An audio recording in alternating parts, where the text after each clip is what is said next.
Murakoze cyane. Natwe tuje hano tuje guhamya Nkunda. Nta menshi tumuvugaho, yari umunyeshuri wacu twigana. Nkunda habaye aragwara, amara kugwara tumaze kumenya amakuru. Noneho mbwira abacu, ndababwira ati tugira urubuga rw'ishuri, ndababwira ati shuti tuza tugira urukundo, dusure abagwaye, ababuze abantu. None ga dukora ibishoboka, nidusohoka tuvuye ku ishuri tugere kuri Nkunda. Maze ubwo kwandika message mbona badasubiza, nduwenda telefona muri groupe, baritaba, abitavye turaganira, baravuga ati turahurira ku ishuri nta kibazo, tubiganireho, abamugeraho bamugereho.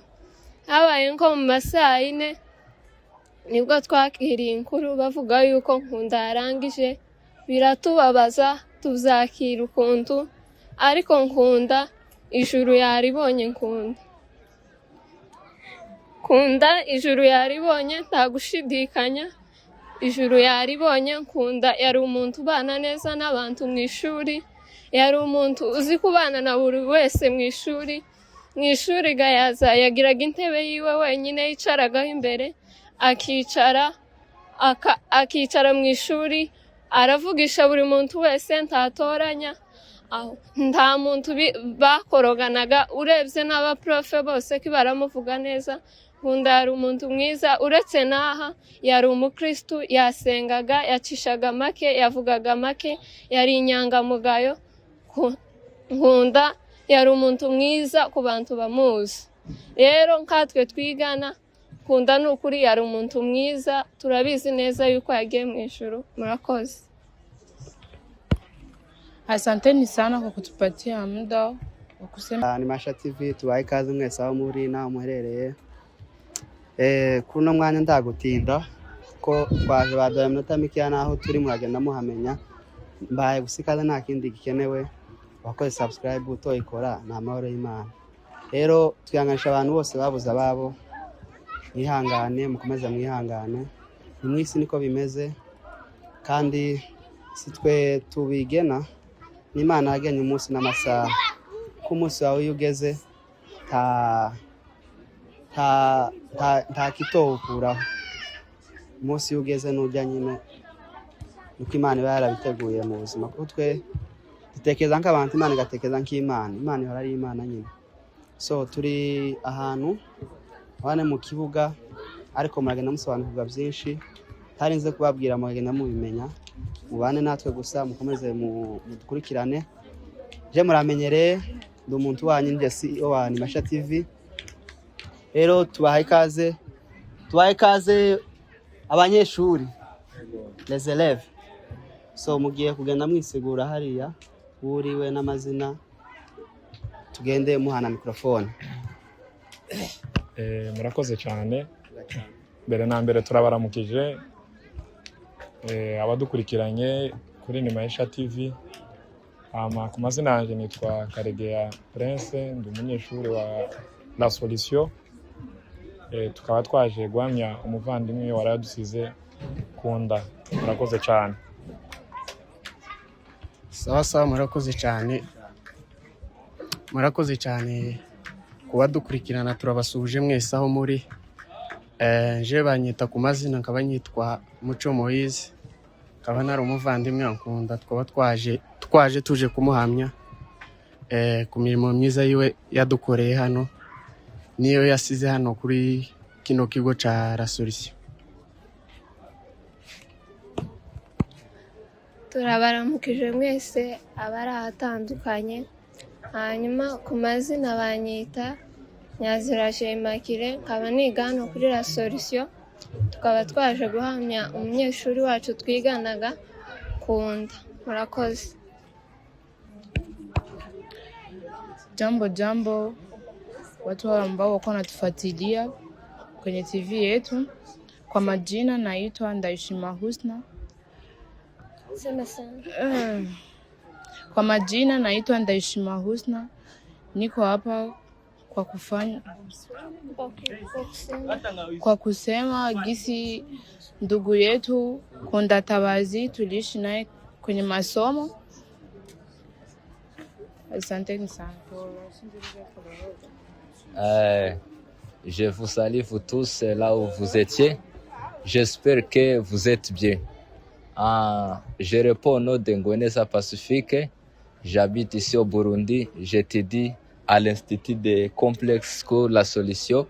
Nous sommes ici pour vous donner l'interview pour notre élève qui a décédé hier. Il s'appelle au nom de Kunda Tabazi. Merci. Bonjour, je réponds au nom de Mchunguzi Nyonzima, j'habite en Ngagara, je suis élève d'ici, j'étudie au complexe scolaire La Solution. Je suis ici pour la mort de mon grand frère Kunda. Vraiment, ça nous a touchés, ça nous a détruits. Merci. Bonjour, j'espère que vous allez bien. Moi aussi, je vais bien par la grâce de Dieu. Bonjour, j'espère que vous allez bien. Moi aussi, je vais bien par la grâce de Dieu. Je réponds au nom de Rose Dive, j'étudie au complexe scolaire La Solution. Merci. Murakoze cyane baje kubibwira n'icyatumye nza hano mwumva bakivuze tuje guhamya cyangwa kuvuga ubuhamya bwa Nkunda. Ejo yabashe kwitaba Imana, twizera ko yagiye no mu ijuru. Ibyo turabihamya ko yari umukozi w'Imana ukunda gutambira Imana mu buryo bwose bushoboka, ha mu gisirimba, kwitanga mu ikorari n'umuntu utahora usiba. Ko byinshi murabimenyera hano, je nabashe kugera ku kigo bashe kumenya n'ukuntu yakaza yitwara hano. Turetse ibyo mu mwuka, turebe ibiri inyuma ari ibinaje byo ku ishuri. Sasa Natani waulize, kila mtu ataenda anasema wakisema jisikia Kunda ukuntu yari ameze mu ishuri, umwanya wose ufata n'uwawe umuvugeho, umwanya muto urabona ko muri na benshi. Icyo nshaka ngende umuntu avuga Nkunda twari tubanye uku, yakunda iki, yanga niki mu buzima busanzwe. Twe tumuzi mu mwuka, ibyo yakaza akora mu rushengero. Ese biri hanze tukwiriye kwimenya tubimenyesha n'abariya cyangwa umuryango ukamenya uko yari ameze. So mwafata uwo mwanya ndaho bahaye mwese mukore, nimara ndasubira ngarukiye mbazi keso ya nyuma turangiza ko baduha iminota mikeya. Murakoze cyane. Hanyuma Kunda tugize tumuvuge, twamuvugaho byinshi, ni byinshi Nkunda yagiye akora kandi turabizi turabizirikana, ariko turavuga bikeya mu magambo makeya mu bishoboka. Nkunda ko bisanzwe waraye witabye Imana. Kunda mu buzima busanzwe yari umuntu mwiza, yari umuntu ugira amahoro, yari umuntu uganiriza abantu bose. Ndizera yuko nta muntu n'umwe bari bagirana ikibazo. Ndebeye mu ishuri twiganaga, mu ishuri nta muntu bari bagirana ikibazo, wereye ku nzego zikuru z'ikigo no kugagera ku banyeshuri, nta muntu n'umwe bari bagirana ikibazo. Kunda yari umwana mwiza, yaritondaga mu ishuri ntiyasakuza, mu ishuri ntiyavuga, yari n'umwana ugira discipline nyinshi cyane, ntabwo yari umwendiscipline. No mu buzima bundi bw'umwuka, uko abantu bari bamuzi mu buzima bw'umwuka no mu mubiri, nta makosa Nkunda afite, nta makuru mabi twari tumuziho. Twari tubanye kenshi ku ishuri, twari tumuziho ibintu byiza uko yari ameze mu mwuka. Bazavuga ngo ubukristo bwa mbere ni ahantu ukorera ikibanza uburimo, ntabwo ari ku ikanisa. Ahantu hose yagaragazaga ubutwari, yagaragaza ubukristo. By'ukuri Nkunda yakoze ku mitima y'abantu benshi, yaratubabaje kuko twabuze umwe muri twebwe, urugingo rumwe muri twebwe. Kunda twamwigeragaho byinshi kubera ko yari umuntu uvuga makeya kandi akayavuga mu mahoro. Nawe yavugaga ntabwo yavugaga gukorogana n'abantu, ahubwo yavugagiye kuganiriza abantu kandi bakaganira neza. Ni nk'ibyo twovuga kuri Kunda, ariko si ibi gusa yarakora, afite byinshi twomuvugaho kubera ku mpamvu z'umwanya. Reka tube turekeye aho ngaho. Murakoze cyane. Sasa murakoze cyane kongera kuduha umwanya wo guhamya Kunda. Kunda yari umuntu mwiza, tugize ngo tumuhamye twovuga byinshi, tukarengesha cyangwa se tukavuga n'ibitari byo. Ariko Nkunda mu magambo make ahari, Nkunda yari umukristo. Kunda ni umukristo, ni umuntu ukunda kuganira ibintu by'Imana, nkunda ntiwo mujana mu bindi bintu byo kuganira ibindi ngo akumve. Je no mu bisanzwe nkunda yari inshuti yanje ku mutima, yagaza nyumva naje nkamwumva. No mu ishuri uhereye kuba profe bose bazamuhamya kuko bamuhamije, ndetse bamuhamya kuko nkunda ari umukristo. Nkunda yari umukristo, aho yagiye ndizera cyane ko aho yagiye ariho heza kurushaho yavuye. Nkunda yari umukristo cyane, ico nosaba uru rubyiruko rwose nuko boza bitwara nk'ukuntu nkunda yagaza yitwara. Iri shuri naryo tworishimira kuko ibintu bagaragaje by'ejo babigaragaje neza, kuduheza umwanya tukaja guterekereza ku rupfu rw'umuvandimwe wacu Nkunda yari yadukozeho cyane. Twoshimira na prefe kuko niwe wabitanze akaduhangura kugenda nyine kuja kwihanganisha imiryango yabo aho bari, ariko turabishimira cyane. Naho muri make twebwe twovuga, ariko Nkunda tugize ngo tuvuge yari umukristo, yari umuntu witonda, yagaza yumva akavuga byiza, umujanye mu bintu bibi akaba tokumva. Yari umukristo cyane, ndetse mu buryo bigaragara bw'amaso no kubona buryo yicaye mu ishuri abantu bahe basakuza cyangwa batahe basakuza. Nkunda we yagaza agaragaza imyumvire yiwe ko ari umukristo. Rero Nkunda ico twohamya ko ni umukristo, twese twaje hano imbere yanyu. Nkunda ni umukristo. Turasaba abantu bose gukanguka mu buryo bw'umwuka, abantu bose bakaza bagendera mu nzira nziza zitunganye, ku buryo urupfu ziri mu kuza zitunguranye, ni benshi ziri mu guhitana. Murakoze cyane kuba muduhaye umwanya wo guhamya inshuti yacu. Reka twumve n'abandi byo bamuhamya. Sawa kabisa, murakoze. Murakoze cyane.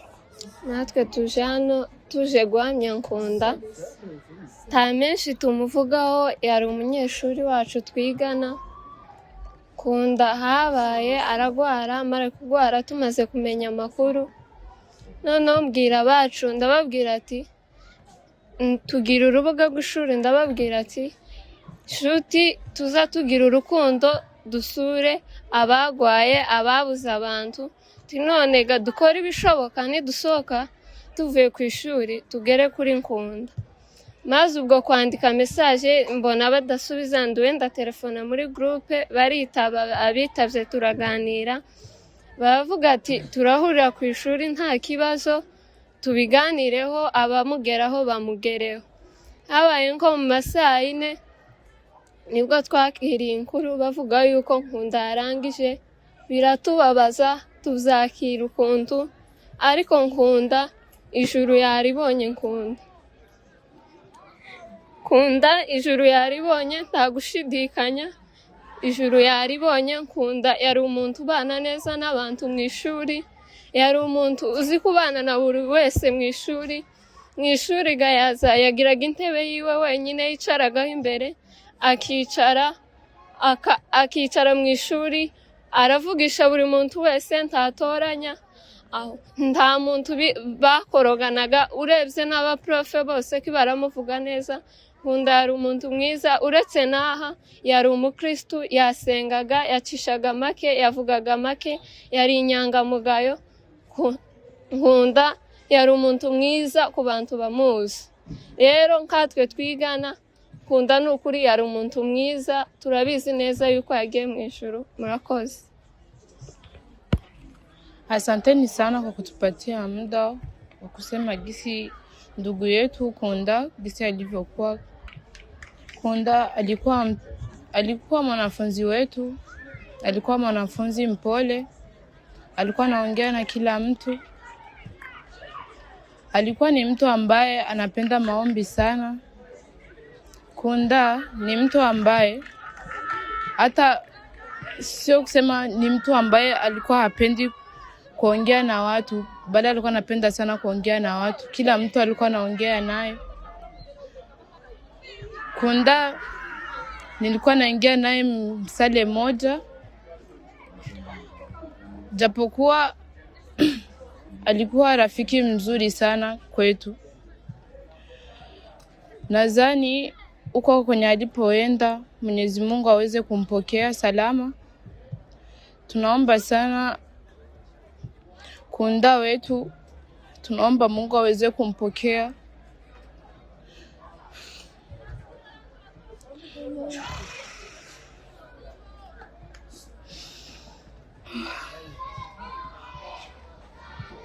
Kunda alikuwa mwanafunzi wetu. Kunda alikuwa anaongea na kila mtu. Gisi mimi ninavyomjua hapa kwa masomo, alikuwa sio mtu mwenye yuko na bifu na watu, bali alikuwa anaongea na kila mtu. Hilo ndio ambacho nililomjulia kwa Kunda. Ni mtu alikuwa anapenda sana kuomba kwenye masomo. Hata tukiwa mpoza nawaambia toeni fujo ili muweze kuomba. Kweli Kunda alikuwa mwanafunzi wetu mzuri. Waprofesori wetu wote walikuwa wanamuongelea vizuri Kunda. Sio mtu mbaya wala hakuwa na roho mbaya, bali alikuwa mtu mzuri kwetu. Asanteni sana kwa kunipatia muda kwa kusema vitu ambavyo navyomjulia kwake Kunda. Tunamuomba Mwenyezi Mungu aweze kumpokea. Asanteni sana. Merci pour nous donner la parole. Nous voulons parler sur Monsieur Nkunda. Monsieur Nkunda, il était notre collègue. On lui aime beaucoup. Je vais parler 3 choses pour lui. Il était un homme aimable dans notre classe. Il était un homme très calme. Il était un homme très sage vraiment. Il aime tous les élèves et nous aussi. C'est comme ça. Il n'aime pas tricher. Il ne dérange rien. Et les professeurs lui aiment beaucoup. Dans notre classe, nous avons des cultes pendant la récréation. Quand nous sommes en train de prier, Kunda, il néglige jamais la prière. Il aime beaucoup à prier. Il aime beaucoup à nous donner la parole de Dieu. Vraiment, Kunda, que son âme se repose en paix. Merci. Je vous remercie. J'ai pas beaucoup à dire. Vraiment, Kunda, il était bon élève, il était un homme sage. Ça nous a blessés aussi, ça nous a touchés, ça nous a détruits. Merci. Merci kwa kutupatia tena nafasi. Merci. Na bashukuru kwa kutupatia tena nafasi ya kusema kuhusu, tuseme neno kwa ajili ya Kunda. D'ailleurs, je suis la déléguée de classe. Hakuna siku niliandikaga Kunda kuliste aseme kuna tia fuyo. Kunda alikuwa ni mtoto mpole sana. Alikuwa ni mtu mpole kabisa. Alikuwa na matatizo na mtu. Hakuna siku tamsikiaga iko na bifu. Hakuna siku. Tulimpenda sana Kunda. Aki Mungu amempenda zaidi. Mungu amtangulie kule kwenye iko, amsame, amtakase, amkalishe mahali pema. Ça nous a blessés aussi. Merci, je n'ai pas beaucoup de choses à dire. Merci.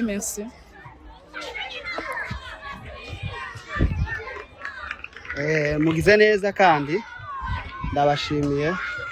So keneye amagambo abiri cyangwa 3 Kunda mumwifuriza hari ko twizera ko ari mu ijuru. Mugire intasho mu muheza nubwo atari mu isi ko isi niko yabigenye ko kuvuga umuntu atakiriho kw'ibyiza by'umuntu ko niyo umuntu yapfuye nta bibi bimuvugwaho.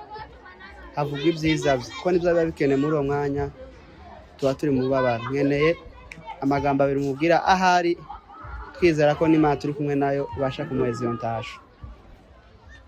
Murakoze cyane. Hanyuma Nkunda cyo twamwifuriza ni umuzuko w'abera, Imana imwakire mu bayo, kubera ko imirimo ye irabigaragaza kandi yari uwizera. Cyo twosaba gusa abantu bizere, kuko nta wizeye Imana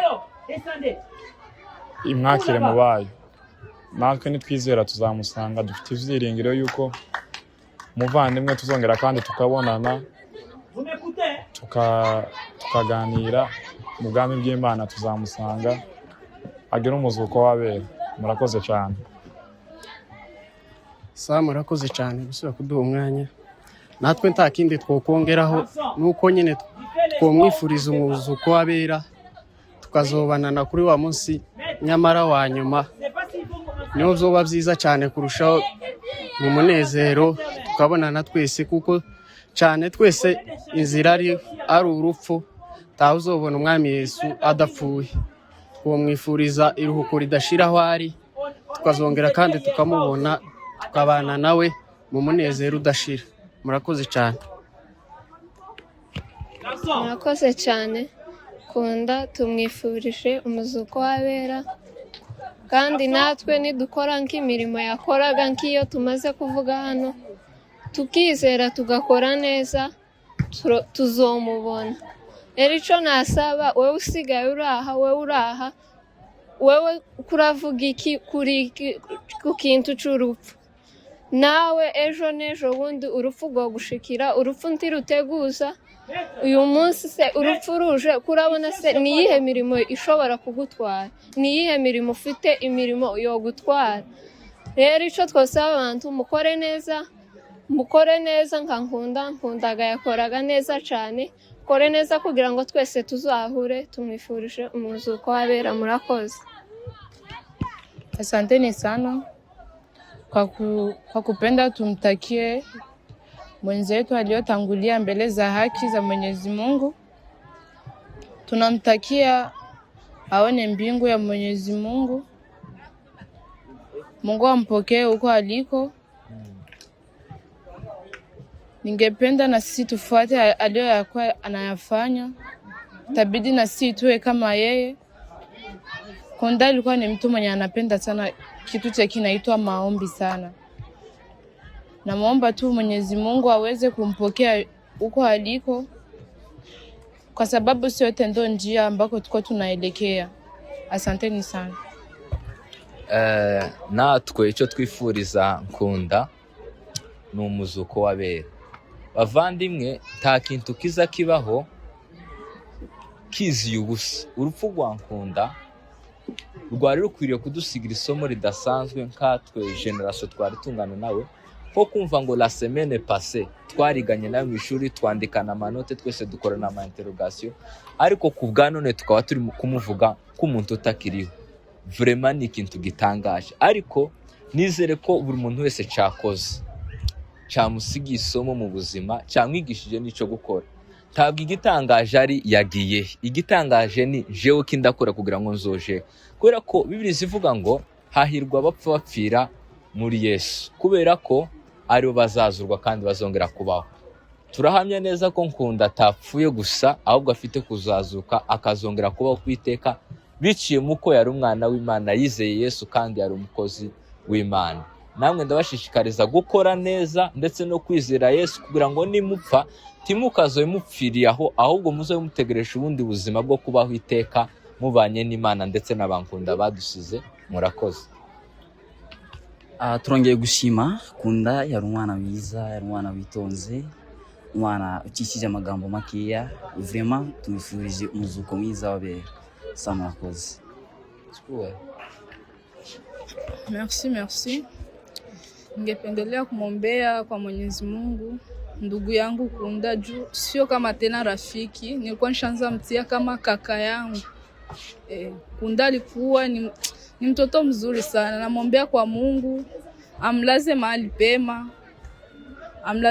pema kabisa, amsamee makosa madogo yenye alifanya, kwa maana sisi wanadamu hatuko aswafi mbele za Mungu. Amsamee na mtakase.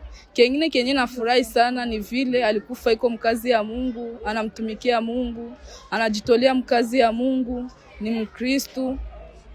Vraiment nimefurahi amekufa katika Kristo. Merci. Asante sana, tunamaliza. Na mimi nawashukuru nyinyi wote kwa muda wenu mlinipatia.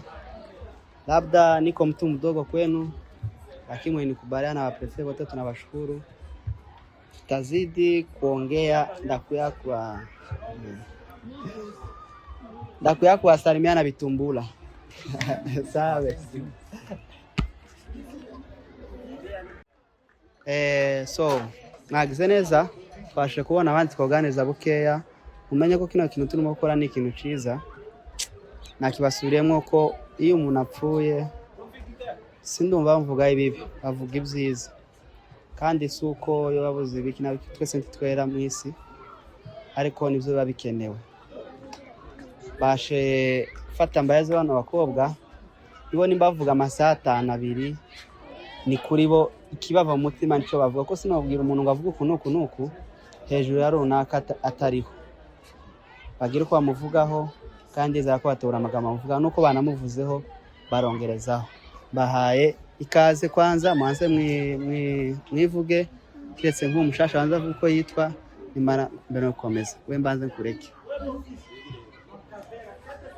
twande vuge cyane amazina yanje banyita Sifire Rutoto hanyuma murakoze cyane Imana ibamugisha kugira ko ikaze ryanyu mwaduhaye kugira ngo tugire ibyo tuvuga ku muvandimwe wagiye nkunda vuga cyane mara tubaye n'Imana ikomereza cyambere nkunda umuntu yari umuntu mwiza yari umuntu uganiriza abantu bose umwana utagirana ikibazo n'abandi icyo n'umuhamirizaho cyambere nuko n'icyari kimuranga ni urukundo yakundaga abantu bose nta vanguro yagira bose abantu bose yabakundaga ikindi yari umukristu yakundaga gusenga abantu benshi ko barabona ibisirimba by'ukuntu agasirimba hasirimba n'ubujyajya agasirimba umwitegereje hari ukuntu nyine agasirimba abantu bakamuseka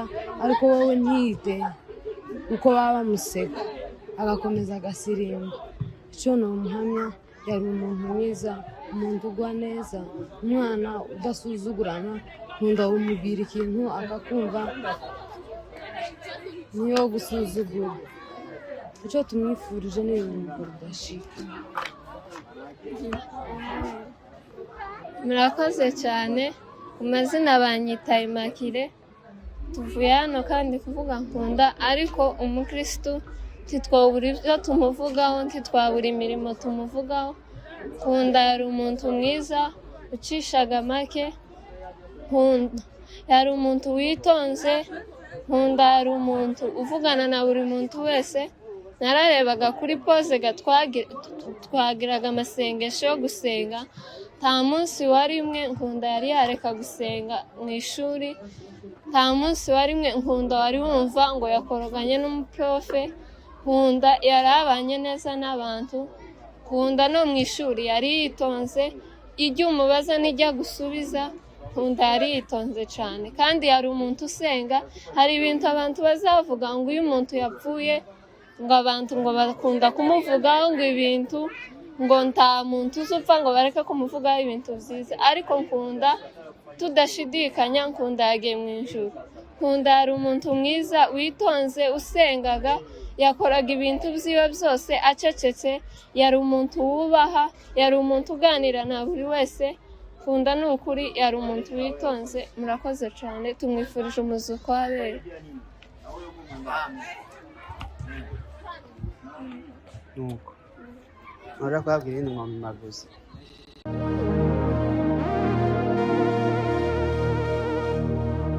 utupe nguvu Baba, utufariji tena, maana neno lako ndilo nguvu yetu. Utupe nguvu Baba, utufariji tena, maana neno lako ndilo nguvu yetu.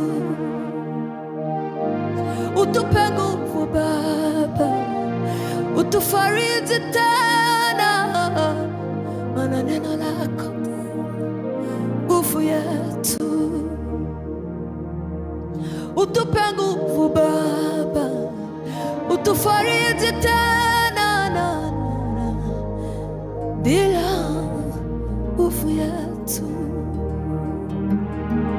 Utupe nguvu Baba, utufariji tena, maana neno lako nguvu yetu. utupe nguvu Baba, utufariji tena, neno lako ndilo nguvu yetu. Utupe nguvu Baba, utufariji tena, maana neno lako ndilo nguvu yetu. Utupe nguvu Baba, utufariji tena, lako ndilo nguvu yetu. Utupe nguvu Baba, utufariji tena, maana neno lako ni nguvu yetu. Utupe nguvu Baba, utufariji tena, maana neno lako ndilo nguvu yetu. Utupe nguvu Baba, Bwana wewe ndilo nguvu yetu.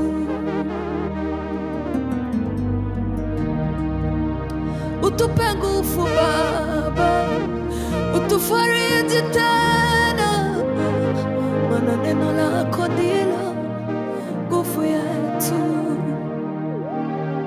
Utupe nguvu Baba, utufariji tena,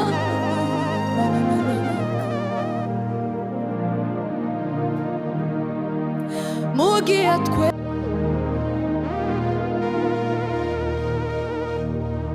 utupe nguvu Baba, utufariji tena, maana neno lako ndilo nguvu yetu. Utupe nguvu Baba, utufariji tena, maana neno lako ndilo nguvu yetu. Utupe nguvu Baba, utufariji tena, maana neno lako nguvu yetu. Utupe nguvu Baba, utufariji tena, bila nguvu yetu. Utupe nguvu Baba, utufariji tena, maana neno lako nguvu yetu. Utupe nguvu Baba, utufariji tena.